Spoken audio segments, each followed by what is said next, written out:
So it seems like we're about a year away from a brand new console from Sony and from Microsoft.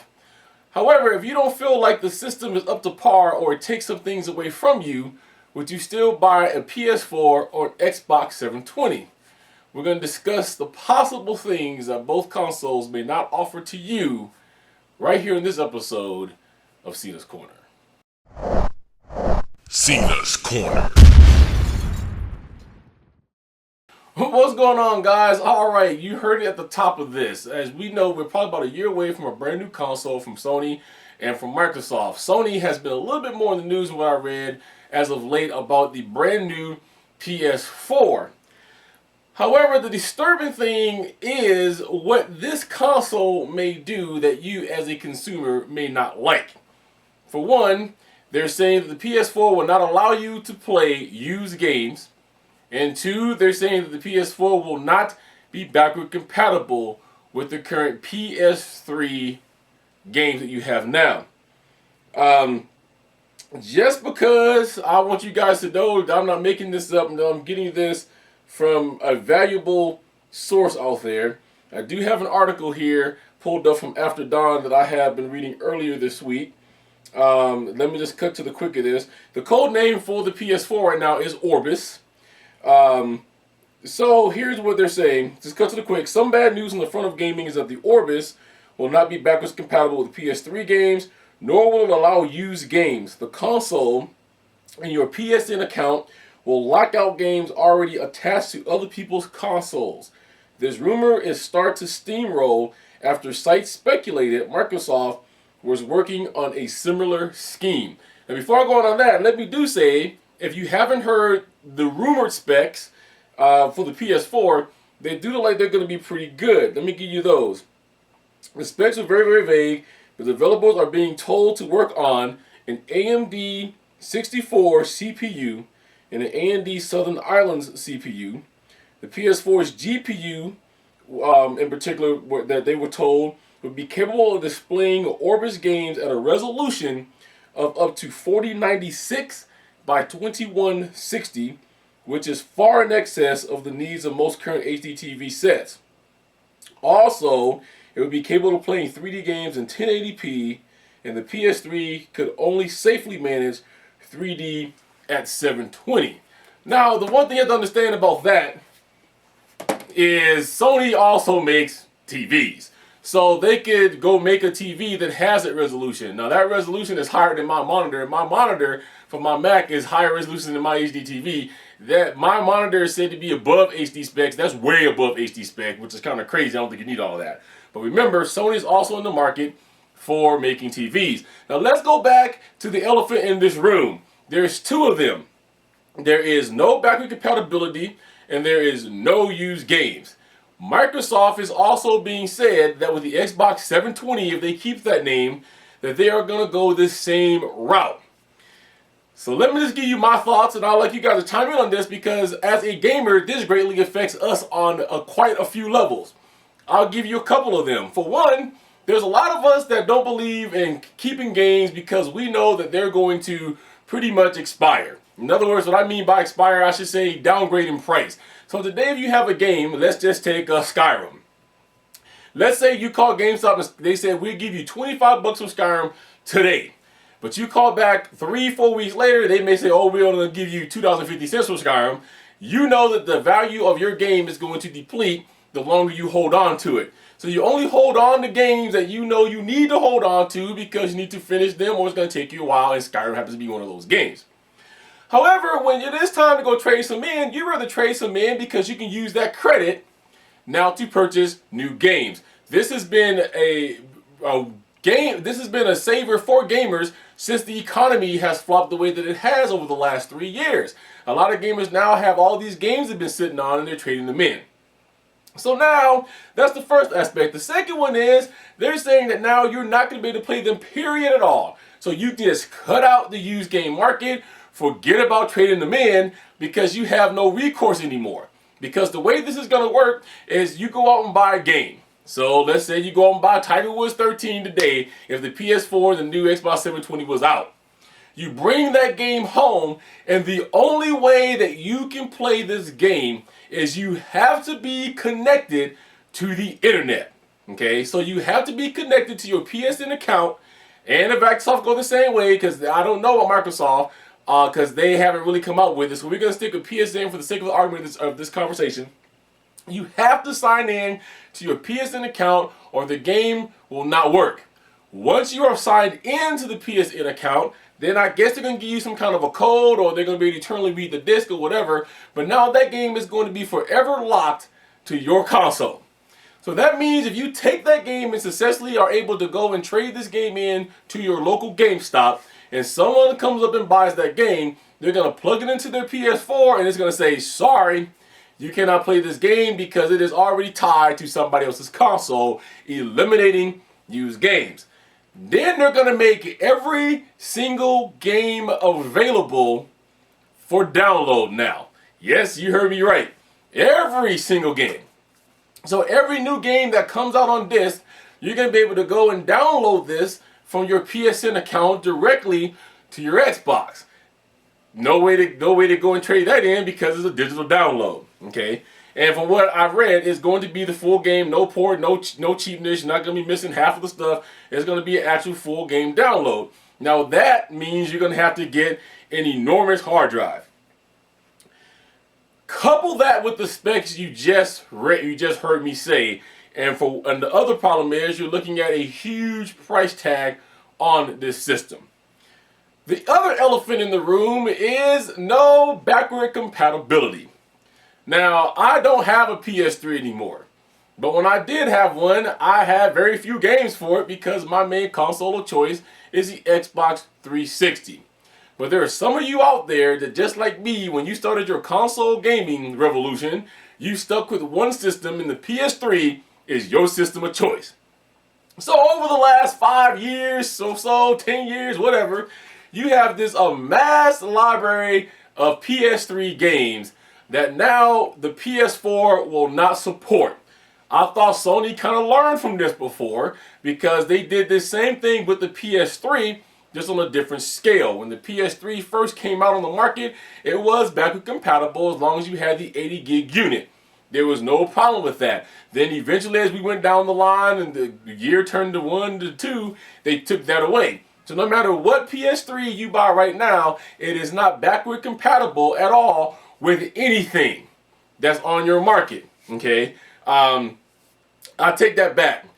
Some people is telling me, because I don't have mine anymore, mine wasn't backward compatible with anything. Okay, so but I have some people that's telling me that theirs is just not backward compatible with like PS1 games, but mine, from speaking from experience, was not backward compatible with anything PS2 at all. Okay, which was the next step down from the PS3. They took that all away.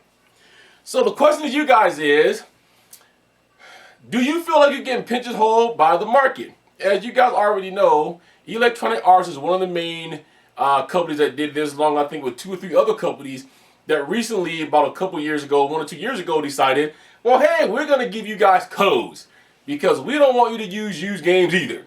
And we feel that we're getting cheated because you're using used games. So now, if you are an EA Sports fan, whether it's Madden or whether it's Tiger Woods or whether it's FIFA, you are more prone now to go out and buy a brand new copy because you know it's going to have that code in there that you have to put in if you want your online features to work, or they're going to charge you $10. The reason these 3 giants came out and said that they're doing this was because of the fact that they feel like that they're getting cheated because they're not getting any residual kickback off of a used game purchase. So they feel like if GameStop is giving us $25 for that game and we're trading that in, and GameStop turning around and selling that for $40, that they should get a piece of that $40. I disagree. And you may disagree with me, and I respect that, but this is why I disagree. When a developer sits down and they make a game, they know how much money they are expected to make on said game. So right now, every developer that makes a game says we're going to make at least $60. If you want to make more than that, then they come out with special editions. Okay, so like for instance, I just bought Tiger Woods 13. Tiger Woods 13 had a Masters edition that offered up, I think, 6 or 7 more courses, and you get a practice facility, and you actually get the Masters jacket ceremony, and they gave you that for $70. So, in my opinion, that's all they're entitled to. They're entitled to that $60 or that $70 once. I will agree with that. I think it is wrong if you sit there and you pirate your games and you're sitting there playing pirated games. You do take away from the livelihood of these people that gives a tremendous amount of their lives to make this game for you. I agree with that. But beyond that $60 or $70 or $80 or $90 or whatever you have, and you have a special collector's edition, that's all that you that's all that you deserve to get. Because I've already bought the game. I already paid you for your work. I've already said thank you. Now I'm going to turn this in and let somebody else use it for free. I know you're going to have the argument that, well, now that means someone else ain't going to go out and they're not going to go out and buy a new copy, so it takes money from them. Well, I look at it this way. If I go trade in a copy of Rock Band 2 right now, and somebody says, well, you know what, I keep hearing about all of this Rock Band stuff, so I don't want to spend all this oodles of money, so I'm going to go buy a used copy. And they go and find my used copy I just traded in, and they say, we're going to save this used copy for $20. And this person buys it. Now this person gets hooked on Rock Band, and now they say, oh, I got to have Rock Band 3. But I need more plastic. I need more guitars. I need more drums. I need something. So I'm going to go out and buy the Rock Band 3 kit. Harmonix just made, in my opinion, more money off of that sale than they would have if this person would have just went out and bought one copy flatly of Rock Band 2. Because now they just turned that $60 sale into about $130, $140, $160 sale. And now this person is probably going to continue to come back and buy their games. I speak from experience because that's exactly what happened to me when I started playing Guitar Hero. And then I went out and bought every other one that they had. And then I bought it brand new when it came out for the Xbox 360 along with Guitars and the whole nine. And then soon after that, Rock Band came out and the rest is history. So I think if you look at it in the long term, which is what a lot of developers are looking at right now. They're looking at, I want to make money, I want to make money, I want to make money. But they're not looking at the long term, that I think it is wrong. So do you feel pigeonholed? Do you feel like it's unfair for Microsoft or for Sony to be able to tell you, hey, you cannot go and play used games anymore? I guess this would also mean that if you guys are GameFly subscribers, might as well cut that out, because of the fact that if it's a PS4 game, it's tied to a console somewhere. So even if GameFly don't have consoles to tie these things to, when they come to your house, you might as well just buy it, because as soon as you go online, bam, it's going to sync it up and it's going to tag that disc, and whoever else rents that disc is not going to be able to play it.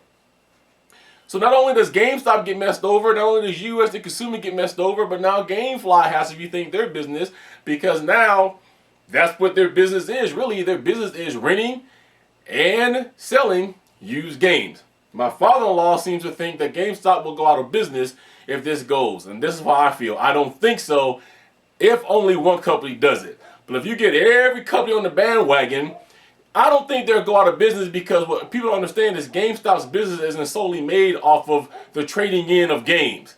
You know, they are the biggest, at least in the U.S. Gaming store, and they do make oodles of cash off of pre-orders and things of that nature. So I think they still will stay afloat, maybe just not as much. Okay, so tell me what you guys think.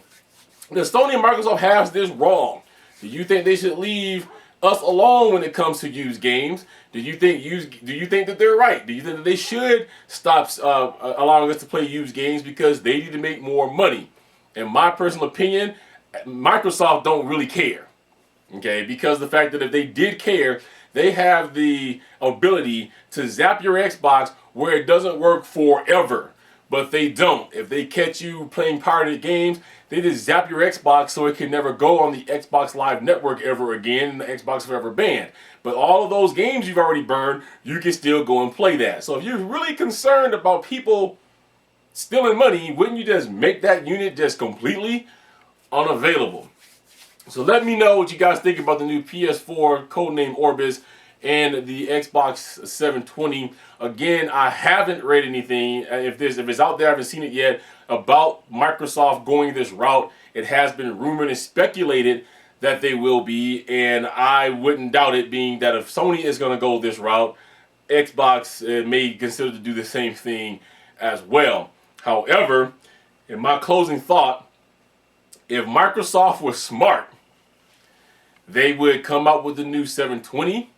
They would make They would make every game from the Xbox 360 that we have now backward compatible, and they would continue to allow us to play used games, because this is how you build a base. Because I guarantee you this, and I know a lot of you say, no, I wouldn't. I won't. I'll bet money that if it happens that way, and the PS4 really is not backward compatible, and it really does not allow you to play used games, that the PS3 owners out there, some of you, will figure you have nothing to lose anyways. Because you can still have your PS3 and play your old games, and you can play them with a new system. So guess what? It's a rebuilding year. And I think this is where Microsoft will get more people from the PS3 side to come over, simply because they can play used games, and that's mainly the reason why. Because you can play used games, you still have that freedom. Let me know what you guys think down below. You guys know how to reach me, Cena at CenasCorner.com. My Twitter is Cena5401. Facebook is Cena's Corner or Facebook / Cena's Corner 1101. Alright guys, until next time, peace, love, keep rocking out, and we're going to catch you guys the next time.